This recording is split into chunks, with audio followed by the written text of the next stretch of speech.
नमस्कार, आप देख रहे हैं एबीएन लाइव। वो जिले भर के पब्लिक स्कूल हैं, उनका जो एसोसिएशन है, एसोसिएशन अपनी समस्या को लेकर के डीओ कार्यालय पहुंचे। हम जानना चाहते हैं इनसे कि आखिर क्या समस्या हो रही है।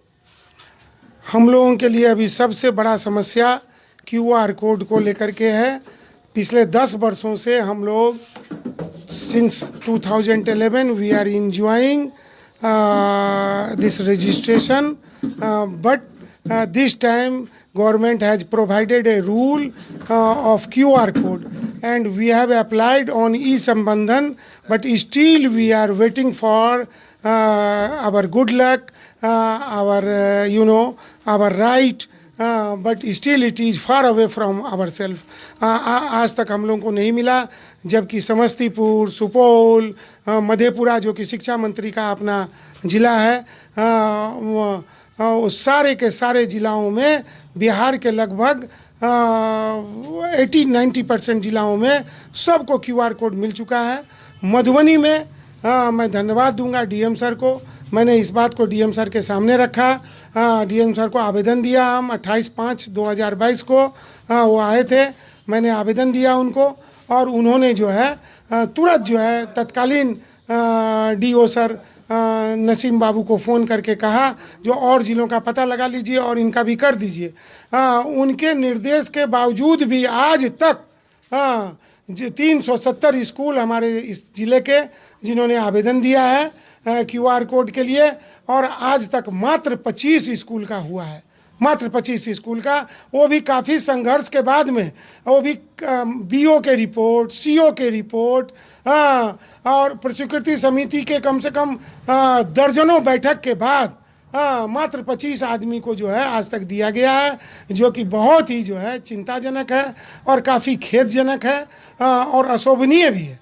नहीं, ऐसा हो सकता है कि क्यूआर कोड ना प्रमोट करने के लिए या ना आवंटन करने का क्या वजह हो सकता है? क्योंकि देखा जाता है कि क्यूआर कोड का जो एक मापदंड होता है, सरकारी मापदंड होता है, हो सकता है कि प्राइवेट स्कूल उस पर ना खरा उतरे।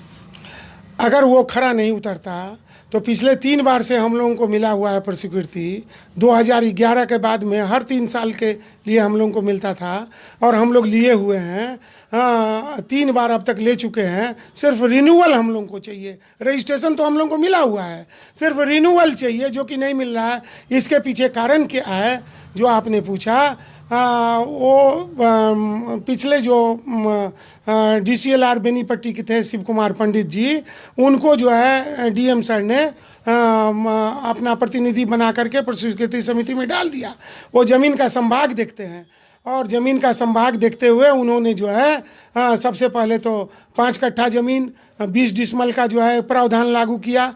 उसके बाद उन्होंने कहा जो हम कैसे मानेंगे, जो एडिड लीज आप ही का है, आप जो है लैंडलॉर्ड से LPC ला के दीजिए।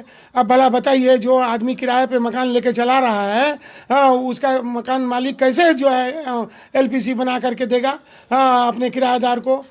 जब मैंने ये बात उन लोगों के सामने रखी, और साथ में ये भी कहा जो भाई किसी ज़िले में ये प्रावधान नहीं है LPC के बारे में, किसी ज़िले में नहीं, बल्कि RT एक्ट के अंतर्गत आप डाउनलोड करके देख लीजिए, जहां ज़मीन के बारे में कोई भी मापदंड नहीं है जो इतना ज़मीन होना चाहिए।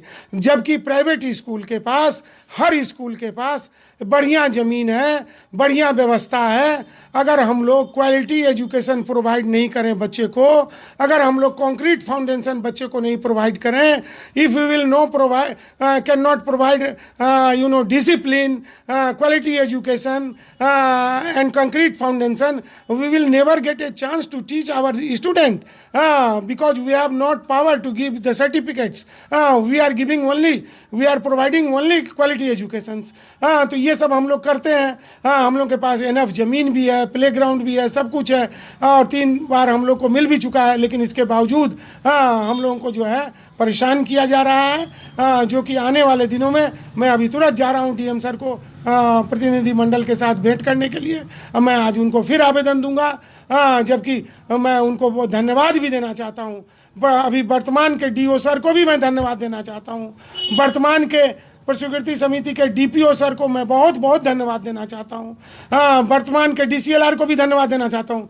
लेकिन पिछले डीसीएलआर जो थे वो प्रावधान में लिख के गए, वो प्रस्ताव में लिख करके गए, हाँ, और उसी को ही लोग ढोते हुए फिर रहे हैं, लेकर के चल रहे हैं। हाँ, जबकि मैं मेरा private school and children welfare association 2011 से आज तक काम करता आ रहा है। जम्मू कश्मीर से लेकर के कन्याकुमारी तक फैला हुआ है संगठन है, और बिहार के 38 जिलों में कार्यरत है। डीएम सर या कोई भी सर हमको कहेंगे, हर जिला के अध्यक्ष से मैं मिलवा दूंगा, फ़ोन पे बात करवा दूंगा, ऑनलाइन बात करवा दूंगा, लाइव इंटरेक्शन करवा दूंगा, और देखेंगे वो जो नहीं हर ज़िले में ये QR कोड मिल चुका है। लेकिन मधुबनी में जो है ये इसी वजह से अभी तक लटका हुआ है।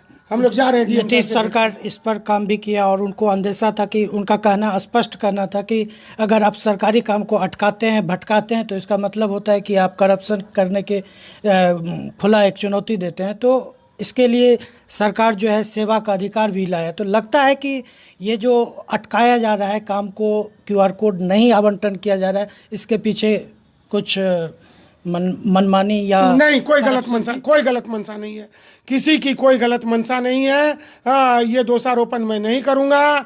हाँ, निचले स्तर पे जो कार्यालय है उसमें कुछ जो है अगर मान लीजिए वाद विवाद खराब भी किया जा सकता है, लेकिन ऊपर के जितने भी पदाधिकारी हैं सब चाहते हैं कि जल्द से जल्द इन लोगों को मिल जाए, अविलंब मिल जाए, लेकिन अभी तक जो है हम लोगों को नहीं प्राप्त हुआ है। ये बहुत ही दुर्भाग्यजनक है, बहुत ही दुर्भाग्यजनक है।